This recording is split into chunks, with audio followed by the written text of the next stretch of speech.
हमने 250 में डिस्चार्ज के बारे में पढ़ा है और हमें 2 पॉइंट याद रखने हैं कि डिस्चार्ज में कभी भी डबल जीओ पार्टी नहीं लगता है। अगर कल को कुछ नया मिलता है तो वो जो एक्यूज्ड है उसको वो बुला सकता है, जज साहब बुला सकते हैं उसको। और डिस्चार्ज वाला जो ऑर्डर है फाइनल ऑर्डर नहीं होता है और नॉट इसकी अपील भी नहीं होती है हैं। और जो अगर क्वेश्चन अगर ये उठता है कि क्या ये इंटरलोकेटरी ऑर्डर है, तो नो, ये इंटरलोकेटरी ऑर्डर नहीं है। इसको तो रिवाइज किया जा सकता है, ठीक है, ये याद रखना है। अब सेक्शन 251 हम पढ़ेंगे, फ्रेमिंग ऑफ चार्ज।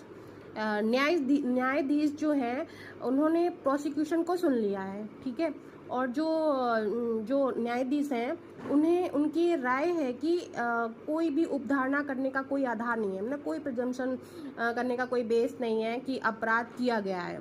अब पहली बार सेशन कोड है वो अपना माइंड यूज करता है। सेशन ट्राइबल केस में देखा जाए 2 बार जुडिशियल माइंड यूज हुआ है, एक मजिस्ट्रेट के टाइम पर और टेकिंग कॉग्निजेंस पर, और एक अब हो रहा है सेकेंड टाइम। अब वाला फ्रेमिंग ऑफ चार्ज के लिए विशेष तौर पर हो रहा है। अब इसका जो सबसेक्शन ए है अब उसे हम देखेंगे।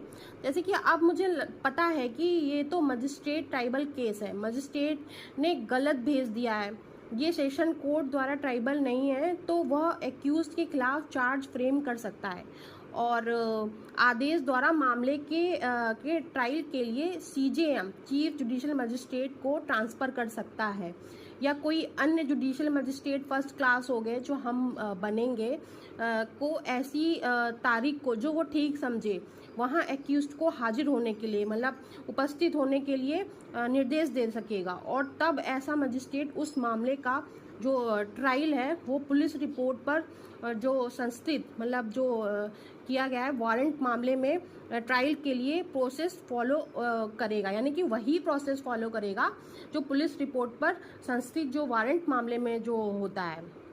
ये हमारा प्री का भी क्वेश्चन है, इंटरव्यू में भी ये पूछा जाता है। और क्वेश्चन ये है कि जहाँ पर सेशन कोर्ट फ्रेम करके चार्ज आपको भेजेगा और आपको ट्रायल करना है, तो कौन सा ट्रायल आप चलाओगे। तो यहाँ पर हमें याद रखना है पुलिस रिपोर्ट पर warrant trial, not other than police report. तो इसमें सेक्शन 251 का जो ए है वहाँ उसी के जैसा यहाँ पर होगा, जो हमने देखा ना पुलिस रिपोर्ट पर जो संस्थित मामले होते हैं उस पर वारंट मामले के ट्रायल के लिए जो प्रोसेस फॉलो होता है। और जो जिसका जो सबसेक्शन बी है वो न्यू एड